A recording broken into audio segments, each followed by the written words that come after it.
I'm Vin. I'm Sori. If you would like to get your song reviewed, dear listener, there's the filthy capitalist option. As Sori says, 125 gets you straight to the head of the line. You don't have to be a part of the alliance. You don't have to be part of the group. Wait a minute. And the biggest thing is you don't have to wait. You hop, skip, and jump right in front of everybody. 125 gets you there. You do that 3 times, and then get mashed down to the $75 rate for perpetuity. Yes! Also, there is a band review option. So if you've got a band and you're trying to get your band some exposure, hit me up at villageXchange@gmail.com, and I'll show you the details about how to pull that off. You can also jump on Patreon, and there is a option on the tiers to be able to get your band reviewed. Obviously, we can't lie to you, so we can't guarantee a positive review. Get what you get. It's just rubbish. Rubbish. Rubbish. That's British for garbage. My favorite is the community option. $1 at the gate gets you in at Patreon. You get to join an alliance. The alliance joins their points together, and that helps determine what songs that we do. The alliances hang out on Discord. Message me on Patreon to get the link. And they do all kinds of other cool things. They do Minecraft, Dungeons and Dragons. Yeah. It's really a community within the community. Anybody can go on the Village, Facebook.com/Vin and Sori. There's 160,000+ people on the channel. What's cool about the Discord is that it offers a real opportunity for community connection, friendship, that type of thing. And it's on Discord, so if you're not a Facebook person, it's for you. You start off at $1. Right. Plus you get exclusives. Sori and I are working on a song.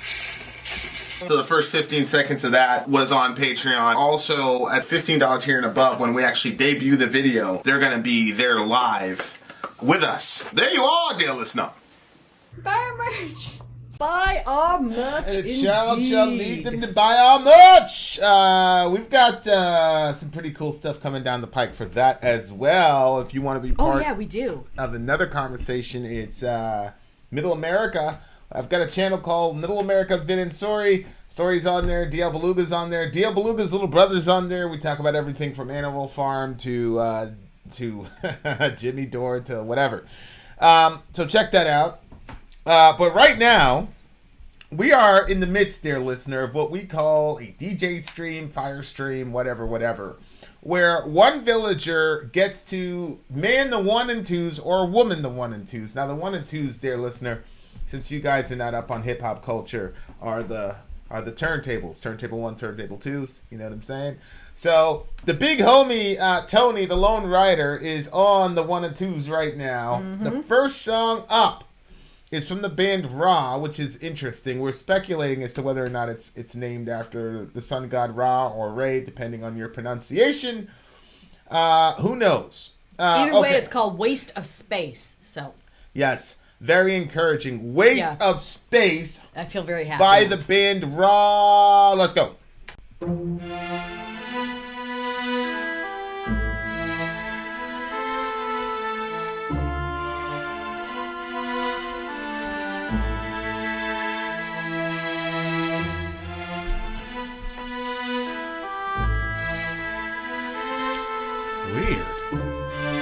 Was not expecting that. I feel like something jarring is about to take place.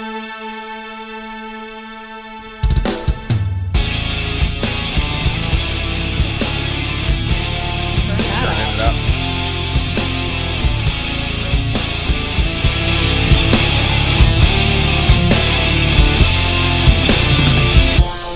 I really want to put you guys out on my label.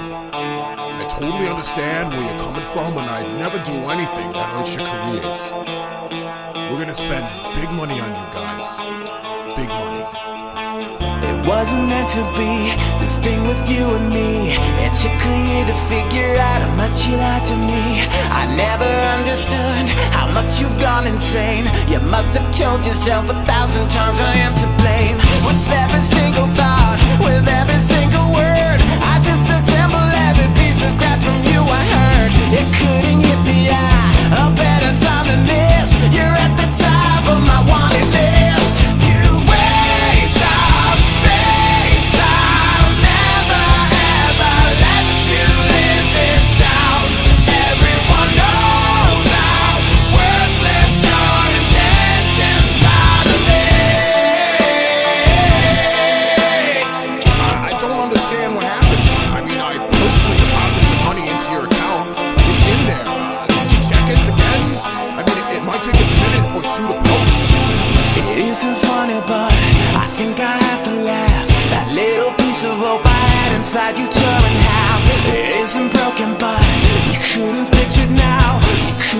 the truth if Superman would show you how. I'm fucking angry now, but you don't mean enough.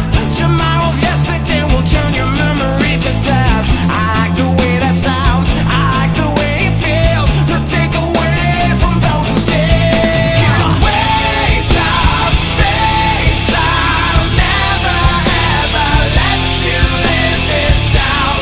Everyone knows how worthless your intentions are. You waste of space, I'll never ever let you live this down. Everyone knows how worthless your intentions are to me.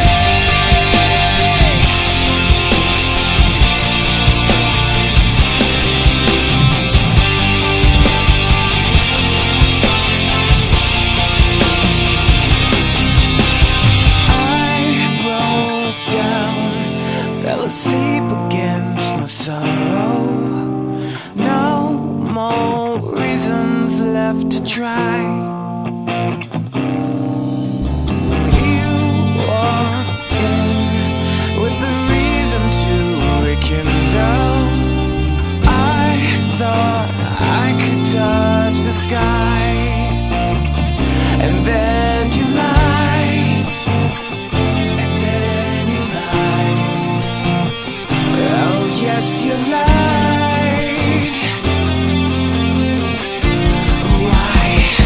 Why did you lie?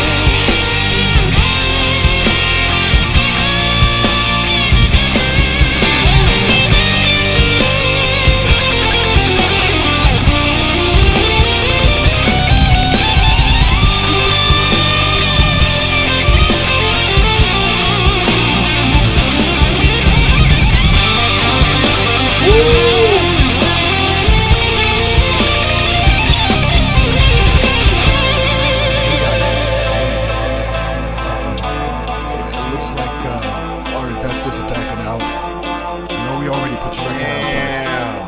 but anyway, I guess this is it. It wasn't meant to be, this thing with you and me. It took a year to figure out how much you lied to me. It couldn't hit me at a better time than this. You're at the top of my wanted list. You waste of space, I'll never ever let you live this down. Everyone knows how worthless your intentions are. You waste of space, I'll never ever let you live this down. Everyone knows how worthless your intentions are. You waste of space. Whoa. You waste of space. You waste of space. You waste of space.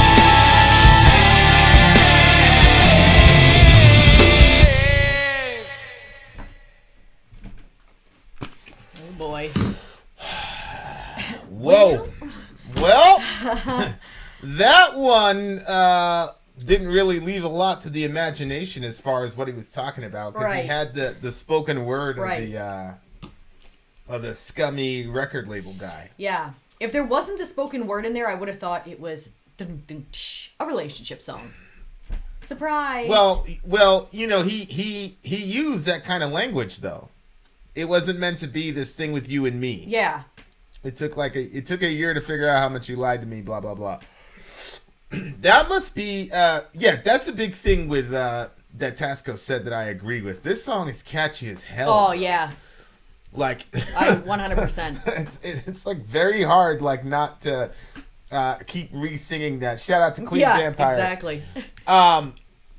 Yeah, like for sonically, musicianship wise, this is a really interesting band because it's hard to say like who do they sound like. They don't sound like Slipknot. They don't sound like Korn. It's just it's hard rock, but you know it's a very interesting. I think about this all the time because to me, like, arguing with the record label is almost like,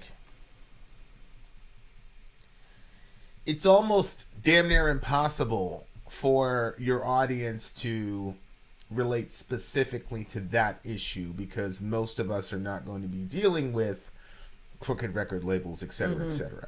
So, like, for example, Freak on a Leash, which is, you know, probably Korn's most popular song, even though I hated that song. I still hate that song. But except for the middle.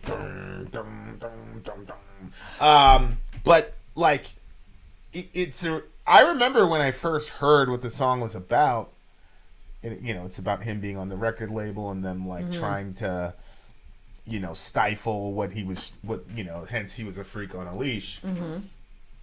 Same thing with Tool. Like, and so I'm like, man, I don't know if I would write a song like that if I was in a, you know, if our band became successful, because I'm like, nobody can relate to that. But at the same time, it must affect these guys so deeply because they all do it. They all do it. Yeah. So it's like, there must be a real, you know, it's probably the disillusionment that, like, growing up when you first got your guitar, everybody remembers when they got their first guitar. Everybody remembers the first song that they learned, and everybody remembers the first show they went to. So, like, you're coming up with this entire sort of like, this is how it's going to be. And then you get to look behind the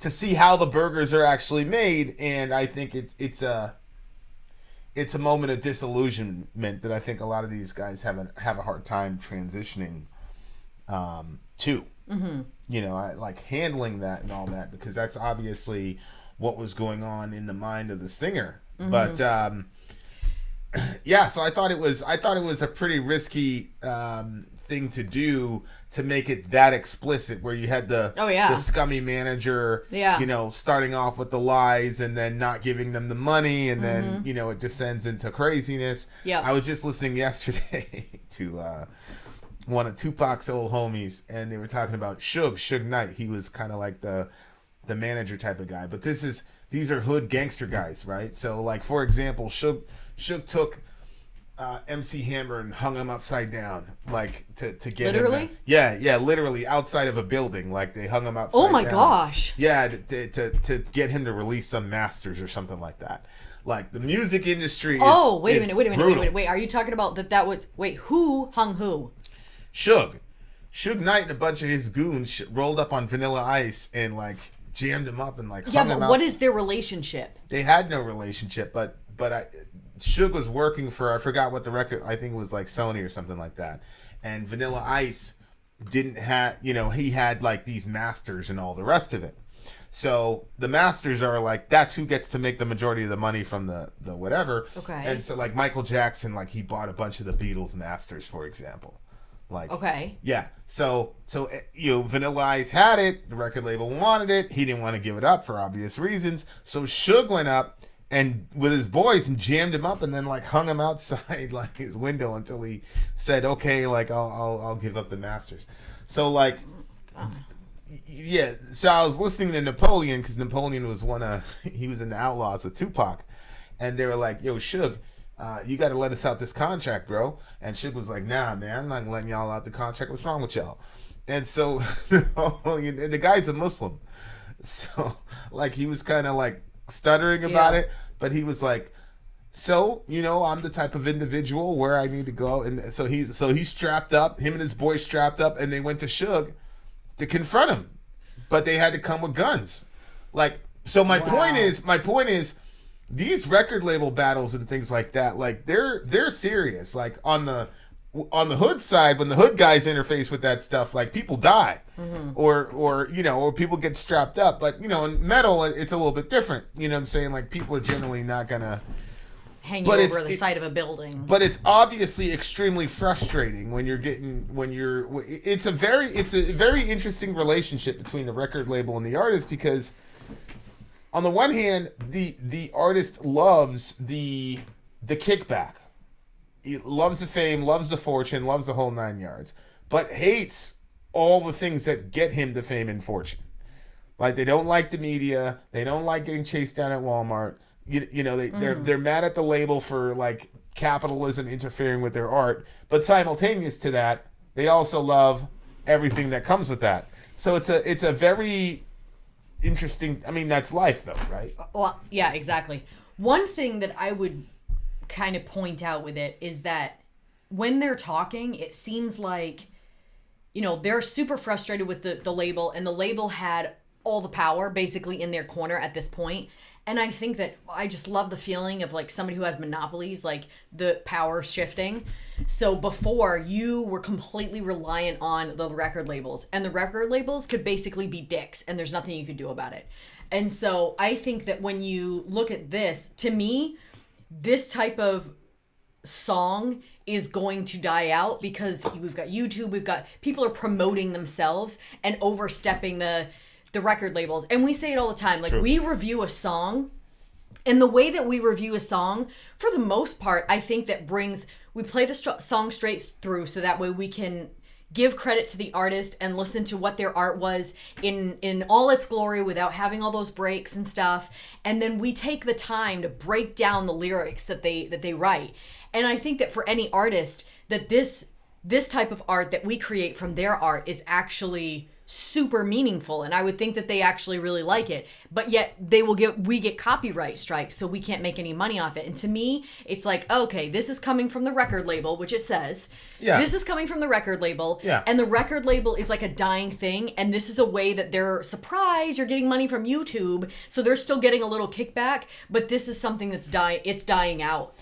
If they were smart, I think that they would want to encourage people to play their music and review it, because we're creating a love for different bands, and the way that, especially the way that Vinny digs down into the lyrics, it really, you're like, wow, like the artists, I had no clue they were so deep, I had no clue they were so artistic. And so you would think, and we've done that thing where you send it and you say, hey, and you break it down and you explain to them all the different ways why they should let you, like, why they shouldn't copyright strike you, you know.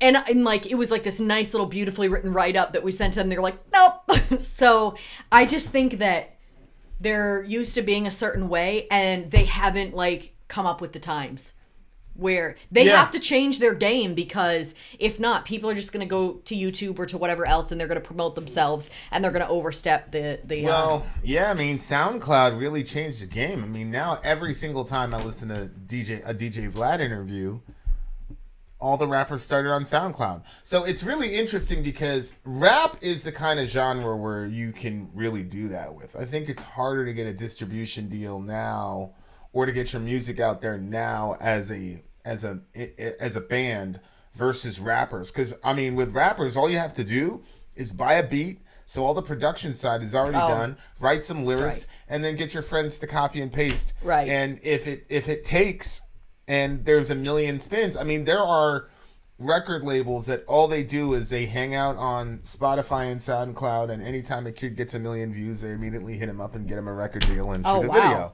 Yeah, okay. So now the artist has a lot more control over stuff. So I think you're right. I think in 10 years there probably won't be another Freak on the Leash type situation. Yeah. But we've all, but I think the reason, like, wasn't Duck FB Duck? Is that what his name was? FBG Duck. FBG Duck.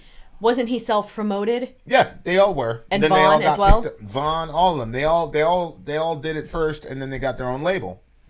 You know, and again, like, it's not really that hard to do, you know, the little bite at the end of my at the end of the Middle America thing. There's a new outro on Middle America, and that's from my friend, and it's like, now granted, my friend is a Grammy nominated producer, but it's the, you know, you'll see it if you watch the video. So yeah, I mean, I agree, but at the same time, like, the other side of that is, there is a relatability aspect to it at the same time, even though that's a very specific situation, when he says, it wasn't meant to be this thing, it took a year to figure out how much you lied to me. Like, that's people's propensity to allow themselves to not see things or whatever because you're so close to what you think your dream is. So that's the other thing that's interesting to me, because you have all these artists who all of us have heard how terrible the music industry is. Mm-hmm. But it's not like rap where you could just like do it DIY. Still with metal, it's very hard to do that from your garage because there's so many other moving factors, you know, with music and mixing and things of that nature, that you still kind of need a record label to kind of help you. I mean, you do see, there's a couple bands where we review them and they're pretty big and it's like it's all DIY. Like there's been a couple bands, as Infinite Annihilator guy I heard is pretty much by himself. So what was the one we just reviewed and it was like 2 people in the band? Yeah. So I mean, it's coming along, but hip hop is way ahead. Mm-hmm. But again, the concept of I was lied to, and if I really looked closely at the picture, I would have seen it from the beginning. That speaks to whatever your dream is. There's a lot of times when like you're right there at your dream, and then there's this one giant glaring flaw, and the person is taking advantage. The person knows that that's what you want, and so they really devious people are good at providing those excuses to people who don't want to be convinced by obvious facts, right? You say it that way. So when he's saying all that nonsense, it's like, yeah, he keeps saying stuff, but nothing keeps changing. Like, that's the quickest way to find it out, right? Like the person keeps saying stuff, they keep apologizing, nothing is changing. Then you really have to kind of like take stock and go, okay, like how serious is this? Or you have to say, okay, well, how much of that am I going to tolerate? You can't have it both ways, right? Like you gotta, it is what it is. So, and that's one of the reasons why I still think it's a relevant song, and why these guys continue to put these songs out there, because everybody can still relate to them. Because even though you're not in that same situation, it's still it still sucks. And this happens to people at their jobs too, where somebody keeps getting promised a raise. Yep. Or, you know, they're going to make them a supervisor, but they have no intention of doing that. All they're doing is just kind of stringing the person along. And some people are good with the hope of what might come, and they keep getting, well maybe, you know, and they just keep kind of stringing those people along. So like you said, people have to make a decision to say, okay, like, am I going to keep going with this, or am I going to say, see ya? Yeah, I mean, you got to call the play at some point. This is a solid 8.8 to me. I was like, man, this guy, I was trying to like categorize him, like, where do I put this band? So that got them an extra 1.5 points there, just because they were doing something different, and that singer can sing. Oh, yeah. He can really sing. It's a 9.3 for me. I enjoyed it. It was very, very catchy. And I just liked it. Also, the Lone Rider said that this is a first time listen. He said, pretty good song that when it came up while I was listening to my music, I instantly knew this was a reaction selection. So. Yeah.